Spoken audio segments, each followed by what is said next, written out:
Hello friends, আমি রিমা আপনাদের জন্য নতুন ধরনের একটা রান্না নিয়ে এসেছি।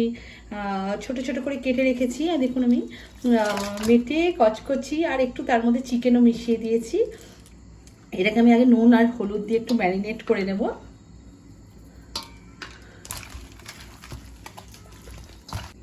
এটা আমি ম্যারিনেট হয়ে গেলে শুধু নুন আর হলুদ দিয়েছি, আর বিশেষ কিছু দিইনি। তারপরে আমি এটা একটু অল্প তেলে ভেজে দেবো। কড়াতে আমি তেল দিচ্ছি। তেলটা অলমোস্ট গরম হয়ে গেছে। এবার আমি এর মধ্যে কচকচিগুলোকে ছাড়ছি। ভাজা ভাজা হয়ে যাবে, একটু ভাজা ভাজা হলে এটা ভালো লাগবে তরকারি করলে।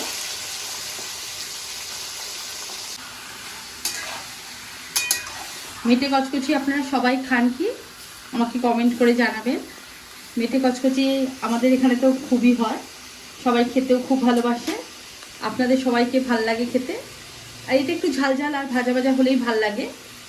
গরম গরম ভাতের সাথে আপনি ডাল দিয়েও খেতে পারবেন, আবার ইচ্ছা হলে রুটি দিয়েও খেতে পারবেন। এই ভাজা ভাজা হয়ে গেছে, আর ভাজার দরকার নেই। এবার আমি এটাকে একটা বাটির মধ্যে কেড়ে দিচ্ছি। এটা আমার ভাজা ভাজা করে রেখেছি, একটু ভেজে দিয়ে রাখলাম। এবার আমি একটু আলাদা রকমভাবেই করব, এটা দেখবেন। এটা একটু আলাদা রকম করে করব আমি। দেখুন আপনাদের কাছে এই রান্নাটা কীরকম লাগে। একটু সর্ষের তেল দিয়ে দিচ্ছি, বেশি দেওয়ার দরকার নেই, যেহেতু কচকচি মেটে কচকচির মধ্যে একটু চর্বি লাগানো আছে, তাই তেলটা আমি একটু অল্পই দিয়েছি। তেলটা আমি গরম হতে দেবো। আমি একটু অন্যরকমভাবে করছি, সবসময় একটু আলাদা রকম করলেই ভাল লাগে। দেখুন এরকমভাবে আপনারাও ট্রাই করে দেখবেন আপনাদের কাছে মেটে কচকচির ফ্রাইটা এরকম কীরকম লাগছে। আমি এর মধ্যে 1 চামচের মতন ঘি অ্যাড করছি। 1 থেকে আপনি 1.5 চামচের মতন দিতে পারবেন ঘি। এটা দিলে একটু টেস্টটাকে বদলাবে, ভালোই লাগবে। যে গরম হয়ে যাবে, আমি সময় সময় গ্যাসের আঁচটাকে একটু কম করে দেবো। গ্যাসের আঁচটাকে কম করে আমি এর মধ্যে আগে থেকে বেটে রেখেছি, দেখুন 3 খানার মতন পেঁয়াজ আর কাঁচা লঙ্কাকে বেটে রেখেছি, সেটা আমি দিচ্ছি, একটু ভাজা ভাজা হতে দেবো। এবার গ্যাসের ফ্লেমটা আপনি বড় করে দিতে পারেন।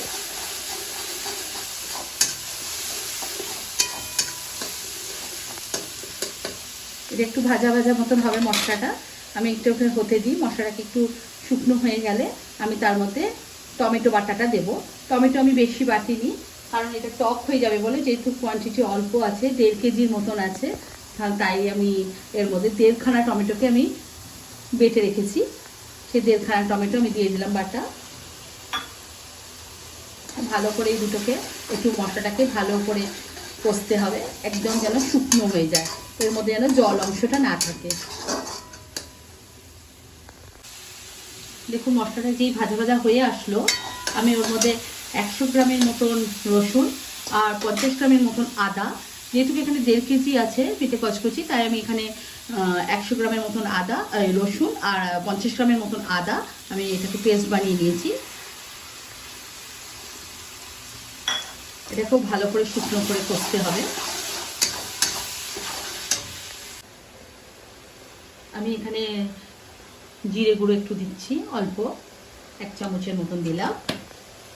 আর ধনে গুঁড়োটা দেবো অল্প একটু, 1/2 চামচের মতন দিয়েছি।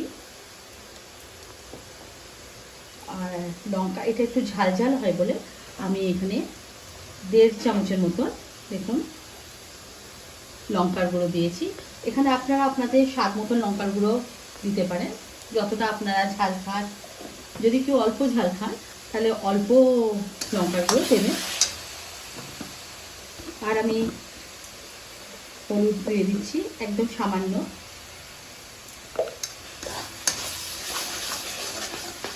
এবার মশলাটা আমাকে হতে দিতে হবে। মশলাটা যতক্ষণ না একদম শুকনো না হয়ে যাচ্ছে ততক্ষণ আমাকে কষতে হবে, কারণ এই মশলাটা যতটাই শুকনো আর হবে তার তত বেশি সাইড থেকে তেলটা বেরিয়ে আসলে এটা ততটাই বেশি টেস্ট লাগবে। মশলাটা দেখুন ড্রাই ড্রাই করে একদম শুকনো কষা হয়ে গেছে। এবার ওর মধ্যে একদম জল নেই। এবার যখন শুকনো হয়ে যাবে তখন আমি ওর মধ্যে একটু স্বাদ মতো নুন দেবো। এতক্ষণ আমি নুন দিইনি, এবার আমি নুন দিলাম। নুন দিয়ে ভালো করে এবার শুকনো কষাটা হবে। আমি চাই আপনারা আমার রান্না দেখুন, আপনাদের ভালো লাগুক, আর আমাকে বেশি বেশি করে আপনারা লাইক দিন, সাবস্ক্রাইব করুন, আর আপনাদের যদি ভালো লাগবে আপনারা শেয়ারও করবেন। দেখুন আমার রান্না আপনাদের কাছে কীরকম লাগছে। এবার যেই ভাজা ভাজা হয়ে গেল, এবার আমি এটাকে এই মেটে আর কচকচিটাকে মিশিয়ে দেবো।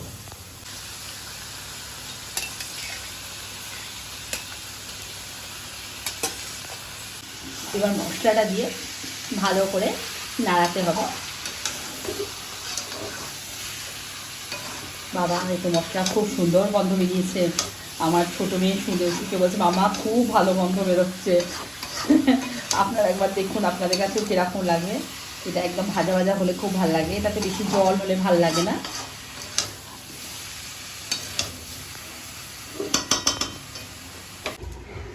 আমি একটু ঢাকা দিয়ে দিয়েছিলাম, কারণ একটু সেদ্ধ না হলে ভালো লাগবে না বলে। দেখুন ঢাকা দেওয়ার সাথে সাথে ওর ভেতর থেকে কতটাই জল বেরিয়ে তার তেল অংশটাও বেরিয়েছে, আর খুব সুন্দর কালারটা এসছে। দেখুন আপনারা দেখতে পাচ্ছেন কত সুন্দর কালার এসছে। মশলাটা পুরো মিশে গেছে, আর কালারটা খুব সুন্দর এসছে। আর দেখে তো মনে হচ্ছে খুবই ভালো হয়েছে। জানি না আপনাদের কাছে কীরকম লাগছে, আমার তো দেখে খুবই ভালোই লাগছে। আর দেখুন আপনারা ইচ্ছা করলে একটু জল দিতে পারেন। আমি কিন্তু জল দিইনি, ঢাকা দিয়ে দিয়েছিলাম সেদ্ধ হওয়ার জন্য, কিন্তু ভেতর থেকে একটু জল বেরিয়েছে চিকেনটা থেকে। আর টেস্ট আমি ভাবছি আর লঙ্কার গুঁড়ো দেবো না, কারণ আমাদের এখানে ঝাল এতটা বেশি খায় না। আপনারা যদি ঝাল দিতে চাইছেন দিতে পারেন।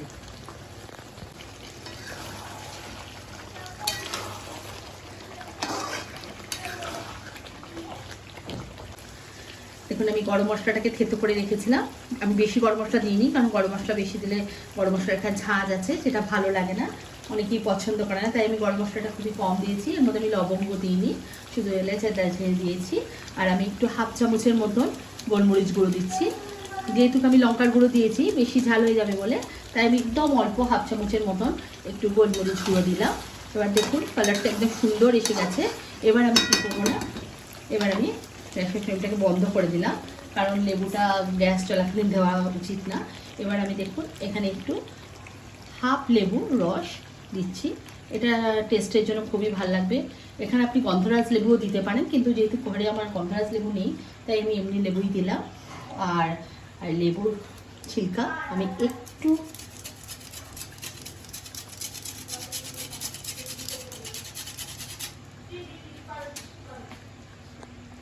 এবার দেখুন পুরো সুন্দর কালার এসছে। দেখলে তো একদম জিভে জল চলে আসছে, এত সুন্দর লোভনীয় হয়েছে। তাহলে খেতে কিরকম হবে আপনারা বুঝতেই পাচ্ছেন। কমেন্ট করে জানাবেন আপনারা করবেন। আর যদি আপনাদের ভালো লাগবে, এটা আমি ধাবা স্টাইলের মতো করেছি, মেটে কচকচি মশলা দিয়ে ফ্রাই। দেখুন আমি দেখতে খুবই সুন্দর লাগছে, আর জিভে তো জল চলে আসছে, এত সুন্দর গন্ধ বেরোচ্ছে লেবুর, মানে আপনারা বিশ্বাস করতে পারবেন না। লেমন টেস্টটা লেমনের স্মেলটা এত সুন্দর আসছে। দেখুন মশলাটাও খুব ভালো মতন হয়েছে। আর আজকের মতন এখানেই শেষ করছি। আমি রিমা। আপনাদের যদি ভালো লাগবে আমার চ্যানেলকে সাবস্ক্রাইব করবেন, শেয়ার করবেন, আর দেখতেও ভুলবেন না। নমস্কার, আজকের মতন এখানে শেষ করছি।